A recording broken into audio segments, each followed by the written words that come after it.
Chapter 1. Astride my old chop motorcycle, riding north on Interstate 15 after leaving the quiet town of Barstow, California. My good friend F-Bomb is riding next to me. We are moving along at a steady 60 miles an hour, inhaling the cool, dry air the desert only gives you around here at 6 in the morning this time of year. It's Father's Day, and I bet my kids wish I was home, but instead I'm out here in the wind. Everything else feels right around Bomb and I, including the thunderous noise in our ears and pulsing vibrations hitting our bodies. It all consumes us with an energy unmeasurable and completely unthinkable by the human mind.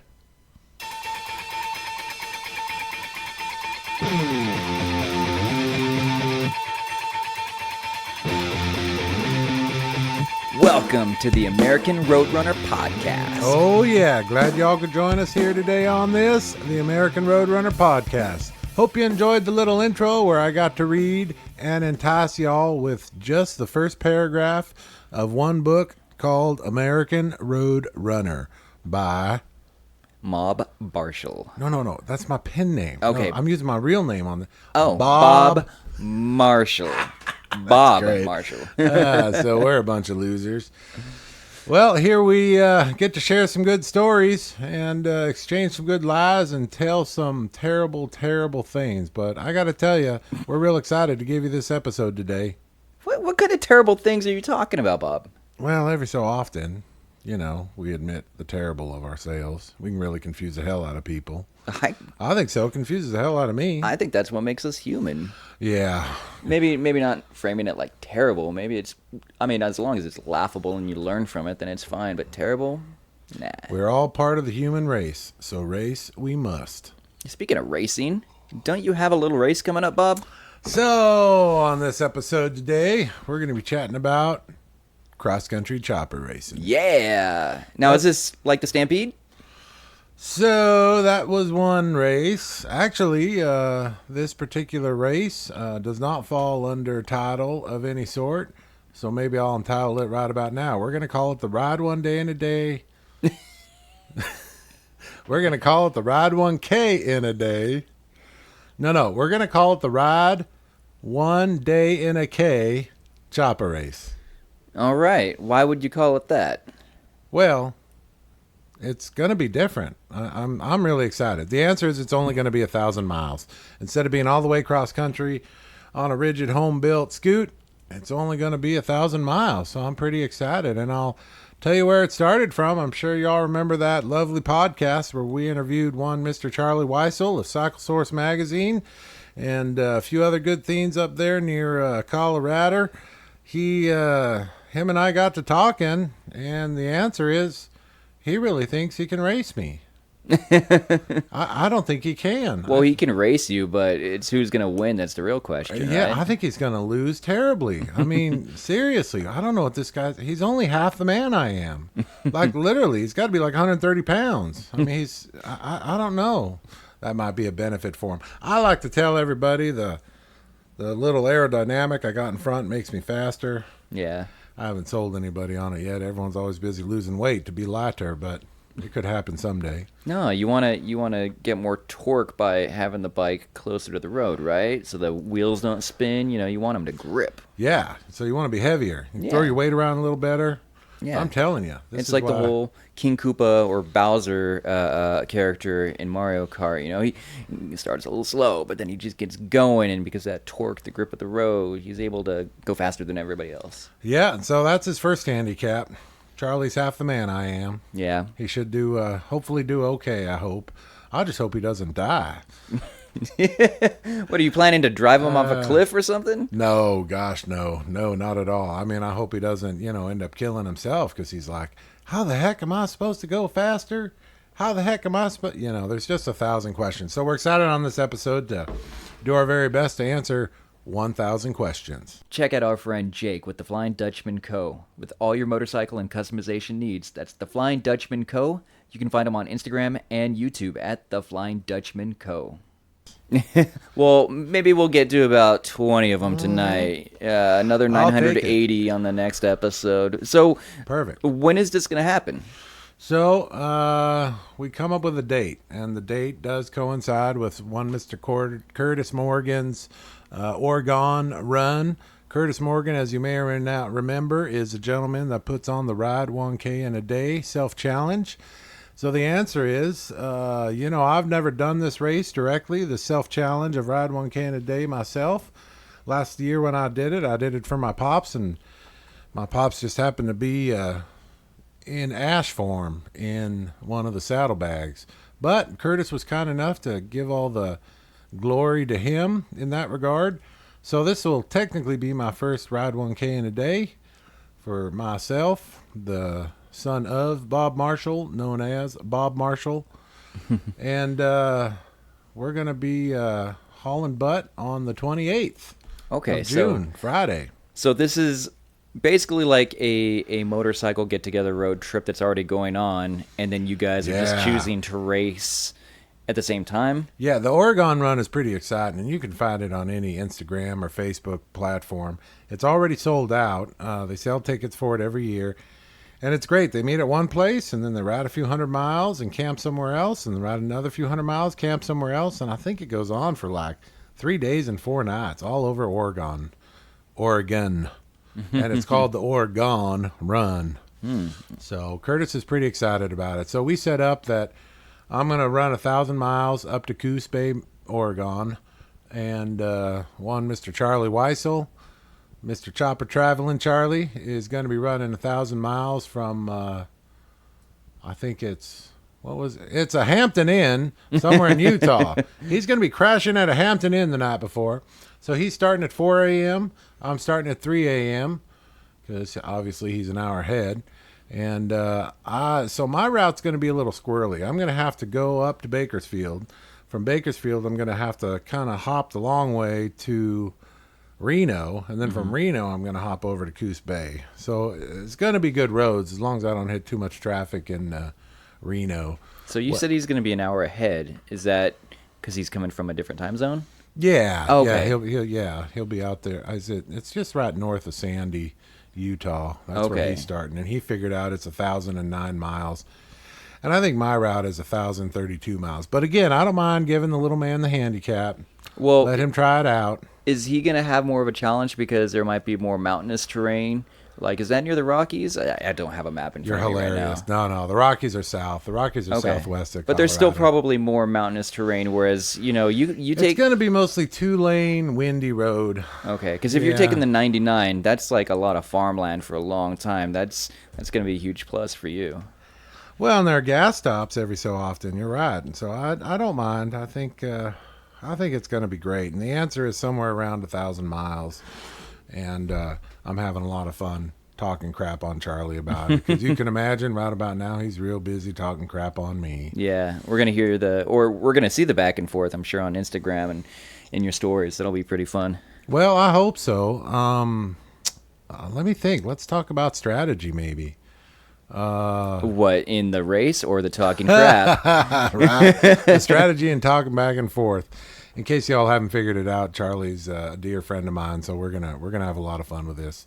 But come 3 o'clock in the morning my time, that's it. He's a competitor, and I have no problem leaving him on the side of the road. Later, loser.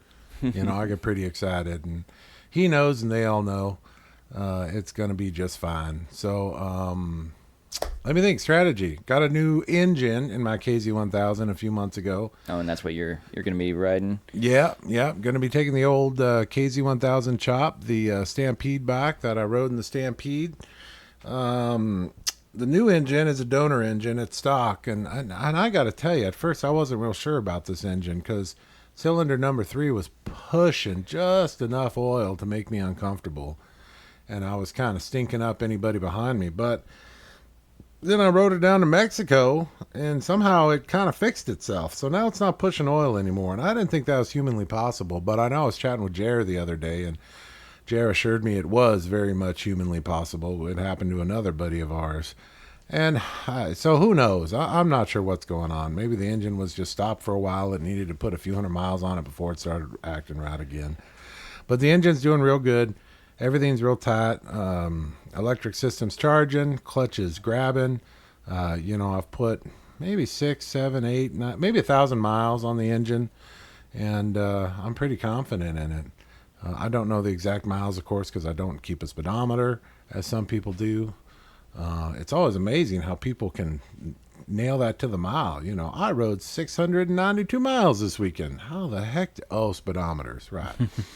I don't really own speedometers, but good for them. And I got to really follow this route on this race to make sure it's 1,000 miles. They're quite a luxury these days, those speedometers. You can't find them everywhere. Yeah, I mean, everybody does have them, and I reckon they work for some, but it's just one more thing. And I get a great opportunity to write about it in my book that I'm really more concerned with, the road and how the engine's running. And I mean, if you look around, you look at the traffic around you and everything else, you really can tell how fast you're going. So a speedometer is just not something I need, or a tripometer, or anything else. I mean, I don't have any gauges. I'm more interested in how the engine's running, how it feels, what it sounds like. And I do keep a great electrical gauge. It's just one of those $3 plug-ins that you get at Harbor Freight and Tool, and I got that permanently wired to the headlight and lashed to the handlebars with a bit of hockey stick tape. And it just tells me that the system's charging, so I know. Other than that, yeah, that's my only gauge, just the electrical gauge, telling me everything's working right, and I got power. So the engine's good. I need to put a new rear tire on the back. I was pretty excited the other day. I found 2 tires. I use the same 18-inch tire front and back. So instead of using a different front, I just take a back tire and turn it backwards and put it on the front. It works fine. It's a common practice. I got 2 of them off eBay the other day with shipping for like $99. I was so darn excited. Now, do you do that because of performance or just being frugal? No, I was just excited to find new tires. On a chopper, you'll go through a rear tire in 4, 5, 6,000 miles, because you got no suspension on the back. And so the rear tire really, really takes a few good hits. I've learned that on this bike, the Bridgestones work real well. So I just use a Bridgestone. I think it's called a R11 or something. Anyways, it's an 18-inch 120 by 90 tire. So it's nice that I could get a nice supply of them. As I had to take a tire down to Jer, a month ago for the El Diablo run, it left me a little without tires. So I just kind of stock them. Then I know the tire's the same front and back. And yeah, speaking of the El Diablo run, did you get your handlebar fixed? Oh, yeah. Because you kind of need that. Mm-hmm. Yeah, I had this great set of bars, and they were hanging in the kitchen here for a while. And I was going to give them to Jer as a Christmas present, but instead I put them on the cop chop. And I had to bend them out a little. They were in just a little too much. I rode up to Joshua Tree for that Nowhere show a few weeks ago, and they were just a little too tight. And they really feel great, but, I've got pretty wide shoulders, so I really do prefer a wider handlebar. So my little dude and I just bent him out this weekend, just with a big long metal pipe. I just imagine you two together, like with your bare hands, like pulling them apart or something. Yeah, no, like Hercules style, like spreading apart like prison bars. Exactly. No, that's really what we did. We just used a 3-foot pipe to assist us. Yeah, big metal pipe, 250. It's a backbone, really. I could use on a motorcycle, backbone for a motorcycle, 1/4-inch DOM. Literally steel. Manpower. That's cool. Yeah, they bend. There's not much to handlebars. They'll bend pretty easily. Yeah. What else are you gonna do to prepare for the race? Not just your bike, but you. I'm gonna do 100 sit-ups a day, 100 push-ups a day. Mentally, how are you gonna prepare? No, I don't think there's.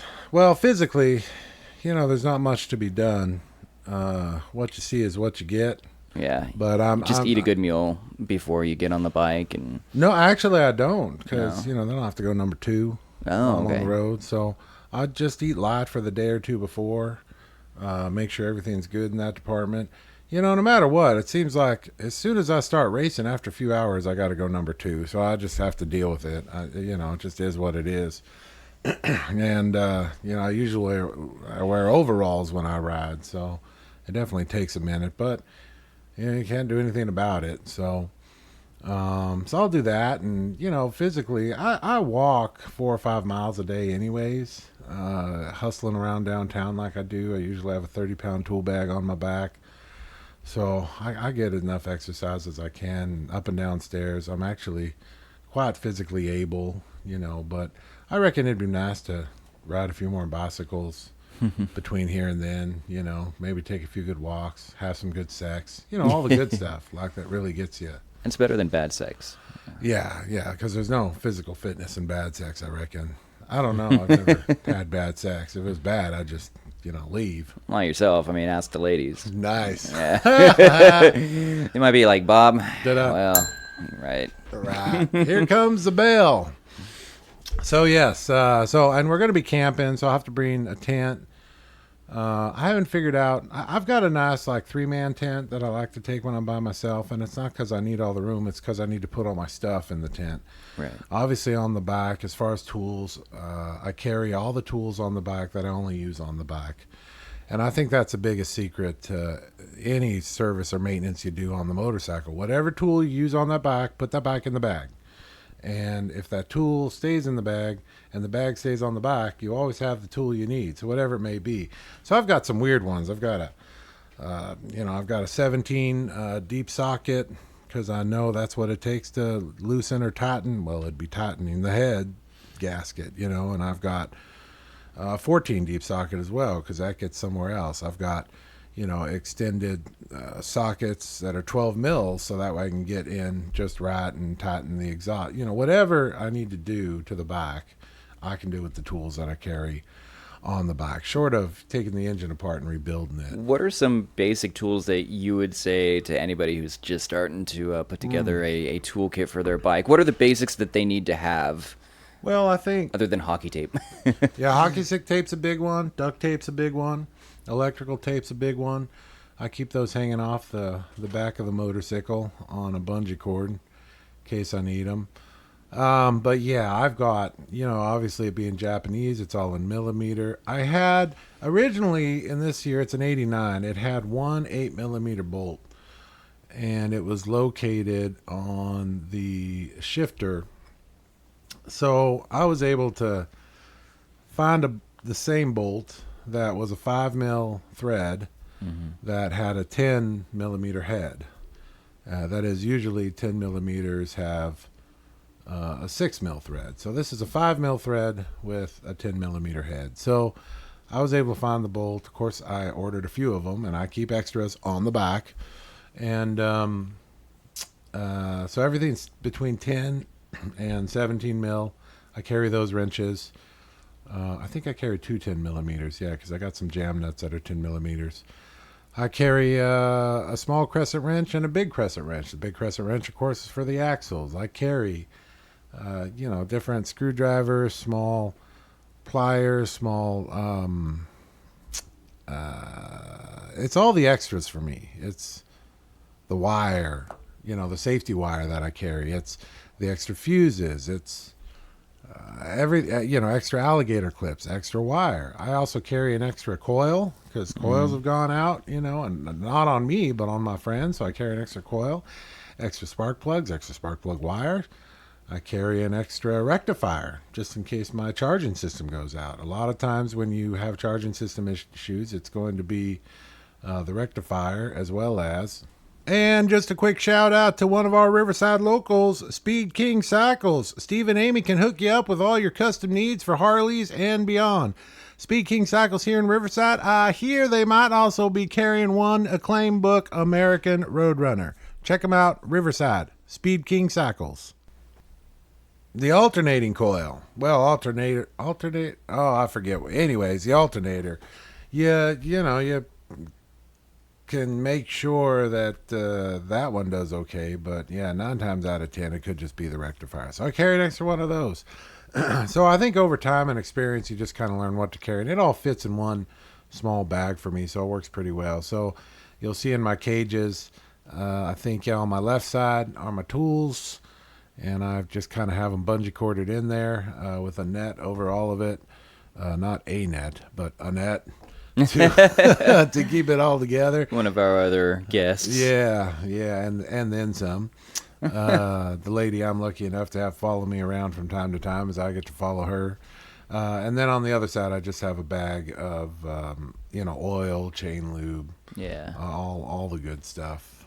Man, that's something to consider. I never thought about the fact that depending on the bike manufacturer, that you might have to have a toolkit with American standard tools or metric tools. Metric, yeah, you're right. Yeah, and so the KZ1000 takes metric. Mm-hmm. Now Harleys, you would think they're an American bike, but since Very they're built, American. if they're built overseas, are they still American standard? Yeah, tool sizes? yeah, everything. I mean, all battery connections, all battery connectors are all 10 mil, but so they'll do that. But other than that, So have basically a couple of key metric tools in your Yeah. toolkit, but then depending on your bike, if you have a Harley, you want You'll want American standard. standard. But if you have a Honda, Yeah. they're Japanese made, so You you would want want metric. metric. That's Okay. right. There and you I go, probably folks. spend 40, 50, maybe $60 per bike for a toolkit. And some of them I can put in a tool roll, and some of them I can put in a backpack. And then I'll use the backpack to carry other things as well. But on this particular bike, it's in a small, maybe 14-inch by 8-inch by 10-inch tall tool bag. So Yeah. they're bright and yellow. Just And it to looks like a annoy tactical people. bag, right? Is that the one that Yeah. you okay. Yeah, Yeah. it looks very tactical. It's got, the straps that you can add stuff to. Yeah, it's got extra pockets and stuff, but I put everything inside and just close it up. But there's been a few times we've been other places and Jer comes over and grabs it and starts. He knows I've got a tool he doesn't have, or someone, hey, do you have this? Or someone's busted on the side of the road and I safety wire their exhaust back together or something. I just thought of a great practical joke. If you got like a dildo or vibrator and then snuck it into somebody's toolkit, Oh my God. it's one of those things you won't be there for when that bomb When they goes open off. it. But man, it'd be funny. You break down, you're having a bad day, you go to fix a flat, and then you just pull out this big black You're like, cock. what the hell am I supposed to do? How? Well, there was man. one guy one year on Stampede. He mounted one on his front fender. I think it said, Charlie, suck on this. Or Nomad's out. It was something. It was terrible. I reckon, although I have left trash in other people's tool bags. Yeah. And usually they find it, throw it on the ground, and then take off. Or I'll leave trash hidden in places or. I'm water stuck on this bottles subject now. You ought to get one of those giant dildos with the suction cup that, you can like put on the shower wall. You put that on somebody's No, seat I and just don't walk know. away. I Yeah. don't Okay, know. so they make these dildos that have a suction cup so you can stick it That's to the great. wall, That's and great. yeah. So you should put one of those on the seat.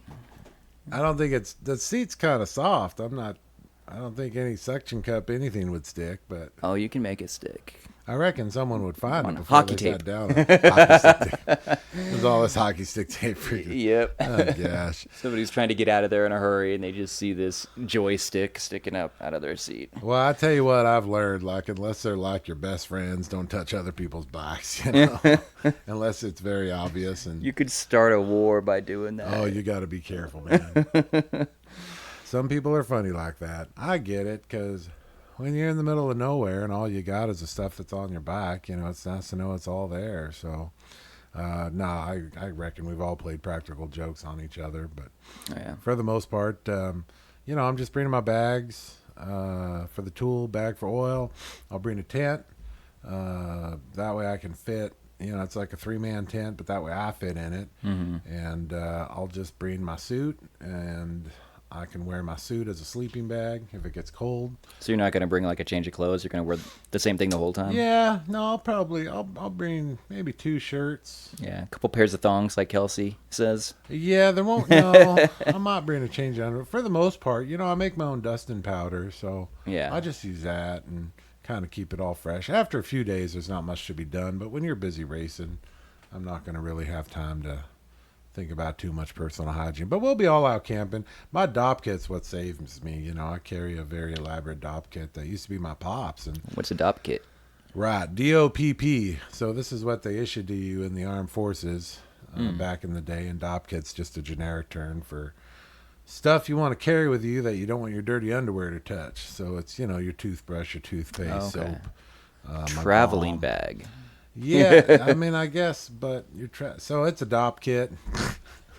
Yeah, no, you're right. That's an old term, I reckon, but that's what my It's pops cool. always called it. DOP Or like a kit. shaving bag, something like that. Yeah, only I don't. I don't really shave anymore. I just kind of step it every few weeks. And Not your I'm face, good. but definitely your legs. No, I certainly don't shave those. No, that's yeah.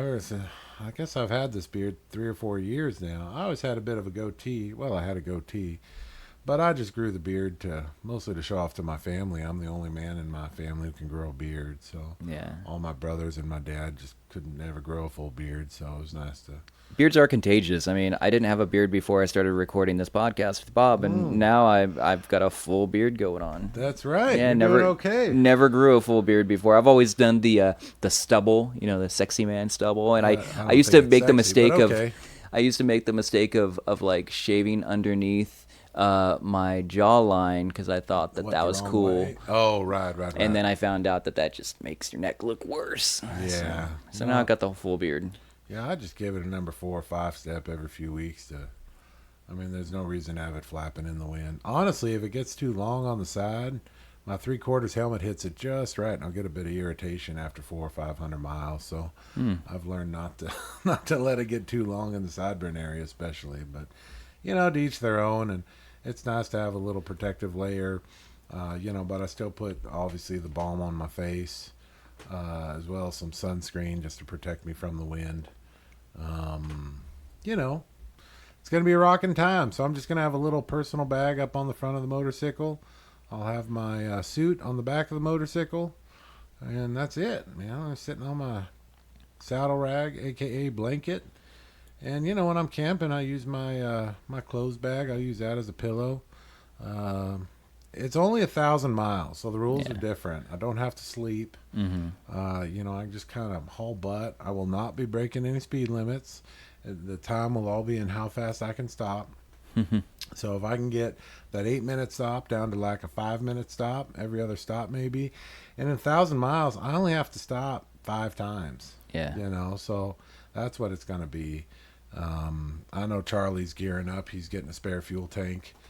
So he's gearing up to race that. And, his scoot is fully rigid. Mine still has a bit of hydraulic action in the front. Not much, because I use a nice 30 weight, and I got it bumped up a few inches. But, he's his beast is a little different than my beast. So it'll be pretty exciting to see how we do. And it's nice to get out and enjoy the American road and do some running on it and enjoy the freedoms that we have on it. As long as neither of us end up in jail, we'll be good. And that's the downfall of speeding. You get going too fast, they're going to throw you in jail, or they're going to throw you in handcuffs in the back of the car for an hour while they run, whatever. I mean, they're going to really slow you down. So it's easier just to kind of keep at the speed limit and keep with the flow of traffic. Keep and a that pace. way, yeah, because you get pulled over by law enforcement. We don't think about it, but it probably takes a good 10, 12, 15 minutes, for them to write you a ticket. Yeah. And if you're being excessive, you may not make it out of there. So you're going to be going most of the way up through California, which you can lane split. And Charlie's coming from Utah. Can he lane split in Utah, or is he's that? Going to be hauling through like Winnemucca. And there's going to be like nobody around, so it doesn't matter. Yeah, It's not like exactly. here driving through LA where you do have to lane split just to go faster than 10 miles an hour. Well, the man, the man's ridden all over. Oh, what was it? 14 or 19 countries or something ridiculous on that poor motorcycle. So. Poor motorcycle. I reckon he knows how to lane split pretty well. So Yeah. So okay. To clarify, just to make sure I know this, I got it all. So it's kind of like a race where he's racing from where he's starting, you're racing from where you're starting, and the end of the race, you'll be meeting in Oregon for this get together, the Orygun Run. Yeah. And the Orygun Run is basically just like cruising with a whole bunch of other people. Yeah. Okay. Yeah. And I think they sell 175 tickets or something, and they sell out quick. How much is it to I don't know. I'll have to ask Curtis when I get there what I owe him. I'm not sure. I didn't even think about it. I'm sure it's a few bucks. So. Yeah. Yeah, I didn't think about that's another thing. I always carry a little bit extra cash, you know. Mm-hmm. So if you want to rob me, good luck finding it on me, but it's probably somewhere on me. He keisters it. Yeah, it's not that. Maybe I keep it on my motorcycle Well, you work in somewhere. a prison sometimes, so I think you pick up some tricks on how to hide stuff, right? Yeah, so not really. I don't think that's part of it, but Well, it sure ain't under your fingernails. yeah, well, it's good to cash can be hard to hide, I reckon, but I always find a way, and I've never had an issue. Of course, I've never had anyone try to rob me, so Yeah, you're yeah. not the kind of person I'd want to rob. Well, that's true. I got that going for me. Because number I'm one, ugly. you're big and burly, and you can beat me up, and number two, you look broke as a joke. So That's I mean, true. why would I want to rob you? Win-win. That's right. That's a benefit of not having a fancy shiny machine or fancy shiny clothing. You know, everyone thinks you're broke as a joke. So. Yeah. Hey, one look at you, and people probably think he might rob me. Right? I've gotten that too. Don't Yeah. worry, kids. I just dress like a pirate. I'm not really a pirate. Well, as long as all my gear does well, and I'll be bringing layers, and most of my clothing I'll be wearing, just kind of the underclothing I change out. Yeah, it should be a good time camping around the state of Oregon with these guys while I'm up there, and I reckon I'll get a good night's sleep the first night. So is there like a prize between you and Charlie, or is it just bragging rights? Man, that's a good question. I think we should ask our listeners out there. Dear listeners, we expect lots of DMs and emails telling us. So, what do you think the prize should be between Bob and Charlie? Whoever wins, what do they win out of it? And then whoever loses, what do they have to do? That's a good one. You know, man. it shouldn't be a walk of shame or something. It shouldn't be like they have to wear a dress riding back to their own home. But something really cool. Give us some ideas on what the prize should be. Oh, that'd be great. Like a prom dress. Yeah, you gotta riding wear a back. prom dress back to Colorado there, Charlie. Oh, that'd be funny. Now Charles will he'll do good stuff. Yeah. Man, I reckon if I win, I want to ride his motorcycle for a few miles. Maybe he'll let me.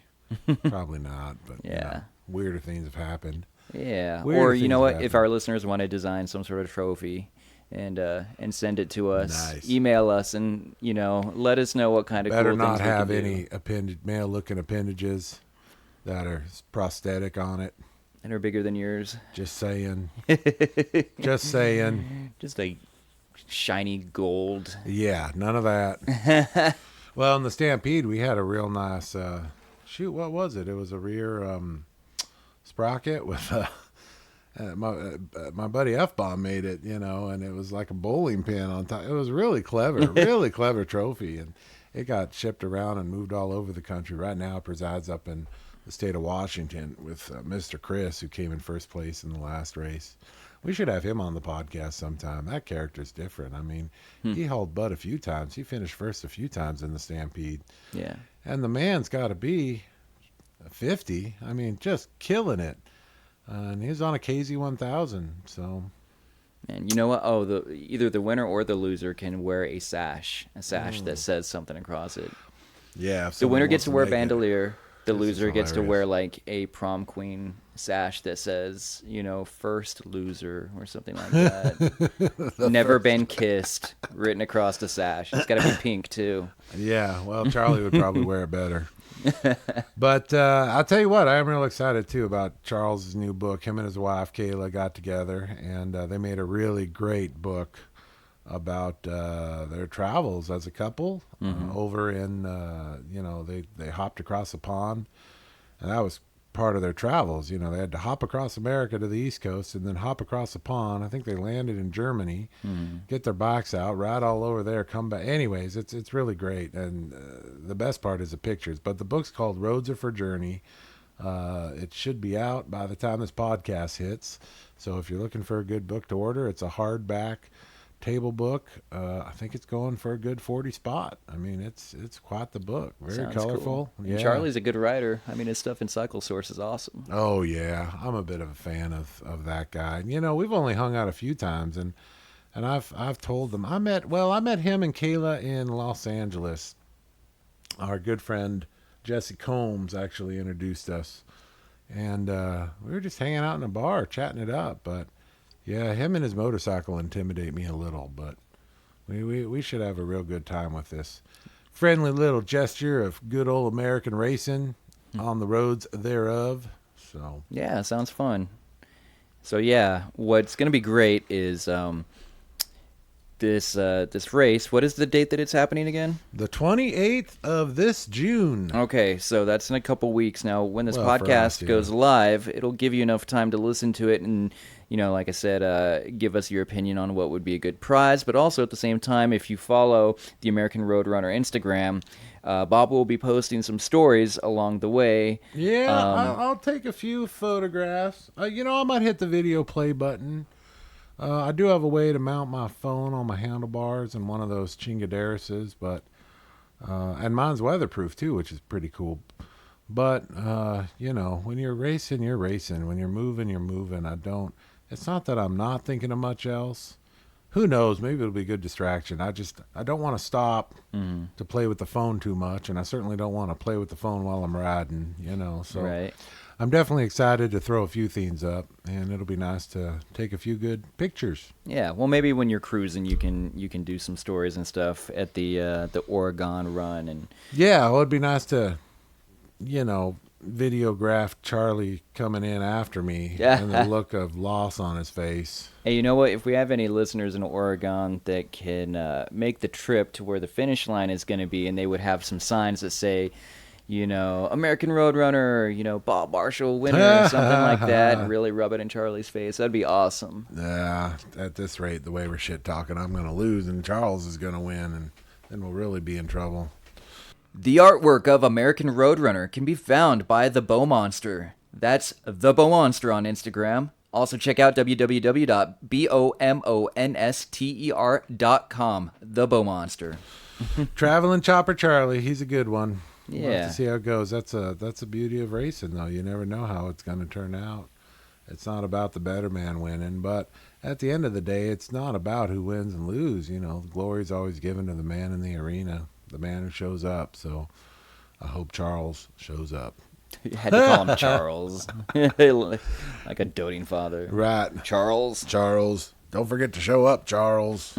I'm sure Kayla will kick him in the butt and get him going. She's a good one like that, his wife. So Is she going to be coming along too? Nope. She'll be hanging out at home, and Charles is kind of working it in between the work schedule too. So he's gonna haul butt there and kind of haul butt back. I reckon hang out for a day or two, and I'm not exactly sure what his schedule is, but should be a good time. It's racing, it's about the road, not the destination. Hell yeah. Hell yeah. Amen. Hallelujah. All the good words that come after hearing some good news. And then some. Gospel. All right, folks, this is Brian again, and I just want to give a call to arms. I want to talk to our dedicated listeners and tell you we love you. We got a few of you out there. Yes, we do. At least 3 or 4, including my mom. And looking at the numbers, I know we have a lot of you out there, but we haven't heard from you. And we would really, really love to hear from you. We haven't heard from them yet. Yes. So please listen to the podcast, rate it, tell us what you think. Write something about it. We'd really love to hear what you have to say about it.